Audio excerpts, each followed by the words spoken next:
एक खूबसूरत से जंगल में दो नागिन बहनें रहा करती थी। एक लाल नागिन बहन थी, दूसरी सफेद। लाल नागिन बहन हमेशा सफेद पर जलती रहती थी क्योंकि वहाँ बेहद ज्यादा खूबसूरत थी। सफेद नागिन हमेशा यही कोशिश करती थी कि दोनों का रिश्ता बरकरार रहे, लेकिन नागिन कभी चाहती ही नहीं थी।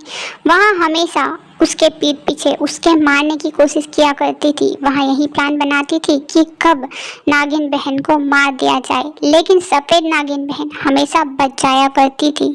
सफेद के दिल में कुछ नहीं था। पास में ही एक बड़ा सा महल था। एक दिन की बात है जब उस महल के राजा उस जंगल में घूमने के लिए आते हैं।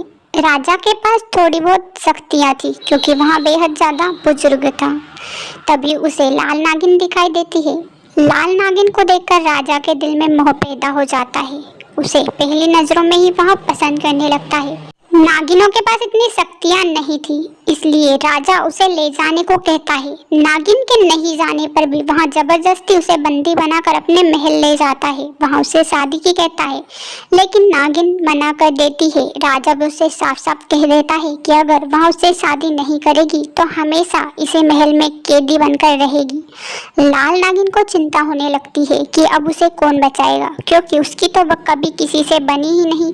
और सफेद नागिन जो उसकी बहन थी वह भी उसे कैसे बचाने आएगी। वहाँ चिंता में पड़ जाती है। समय बीतता चला जाता है। सफेद नागिन बहन कई दिनों से अपनी लाल नागिन बहन को ढूंढ रही थी। ना मिलने पर उसे चिंता सताने लगती है। वह कहती है, अरे पता नहीं मेरी बहन कहाँ गई, कहीं किसी मुसीबत में तो नहीं। मुझे परी के पास जाना चाहिए, वही मुझे शक्तियाँ दे सकती है और वही मुझे बता सकती है कि आखिर मेरी बहन कहाँ गई है। वहाँ परी लोग जाकर परी से मिलती है। परी से कहती है कि मेरी बहन कई दिनों से गायब है, दिखाई नहीं दे रही। मेरे पास भी इतनी शक्तियाँ नहीं, आप प्लीज़ मुझे बता दीजिए मेरी बहन कहाँ है। परी उससे कहती है कि मैं तुम्हें कुछ शक्तियाँ दूंगी जिससे तुम अपनी बहन को बचा सकती हो, अपना रूप बदल सकती हो और पता भी लगा सकती हो कि तुम्हारी बहन कहाँ है और उसे बचा लोगी। नागिन उससे कहती है, आपका बहुत बहुत शुक्रिया। रानी परी उसे शक्तियाँ देकर वहाँ से गायब हो जाती है। नागिन कहती है, अब तो मैं मेरी बहन को कैसे भी बचा लूंगी, और वहाँ महल से चली जाती है। परी लोक से वहाँ धरती लोक के लिए रवाना हो जाती है।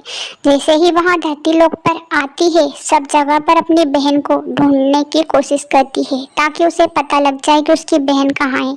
उसके पास इतनी शक्तियाँ थी कि वहाँ महल पहुँच गई और अपनी बहन का पता लगाने के लिए उसने रूप बदल लिया। वहाँ राजा के पास जाती है और उसे अपनी बातों में गुमराह करती है कि वहाँ एक रानी है जो उस राजा से शादी करना चाहती है।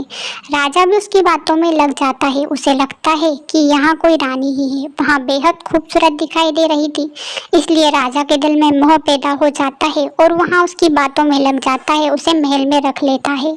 असल में वहाँ और कोई नहीं बल्कि वहाँ सफेद नागिन बहन थी जो अपनी लाल नागिन बहन को बचाने के लिए आई थी। राजा को बातों ही बातों में गुमराह करके वहाँ अपनी बहन का पता पूछने आई थी। थोड़ी ही देर बाद वहाँ महल के अंदर आती है और हर जगह पर अपनी बहन को ढूंढने लगती है।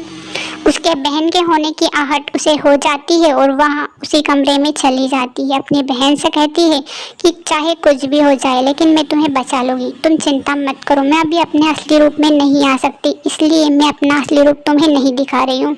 लाल नागिन बहन समझ जाती है। वही यही कहती है कि मैंने तुम्हारे साथ इतना बुरा किया और तुम मेरे साथ इतना अच्छा कैसे हो सकते हो, मुझे माफ़ कर दो। वहाँ उसे माफ़ कर देती है और दोनों के रिश्तों में फिर से मिठास आ जाती है। अपनी बहन को बचाने के लिए वहाँ राजा के पास जाती है और राजा को हमेशा हमेशा के लिए खत्म कर देती है। उसके पास काफ़ी ज़्यादा शक्तियाँ आ चुकी थी जो कि रानी उसे दे चुकी थी। राजा बहुत मुश्किल से मर जाता है और फिर वह अपनी बहन को बचाकर फिर जंगल में ले आती है। दोनों बहनों का रिश्ता फिर से अच्छा हो गया था। दोनों बहनें काफ़ी अच्छे से रहने लगती है और अब लाल नागिन बहन को अपनी बहन से कोई एतराज़ नहीं था। दोनों अच्छे से रहती है और एक दूसरे की मदद किया करती थी। गांव के लोगों की भी वहाँ काफ़ी मदद करती थी। लाल नागिन बहन में काफ़ी सुधार आ चुका था। अब वहाँ उससे बिल्कुल भी नफरत नहीं करती थी। कहानी पसंद आए तो चैनल को सब्सक्राइब करें, वीडियो को लाइक करें, बेल आइकन को जरूर से प्रेस करें। Thanks for watching.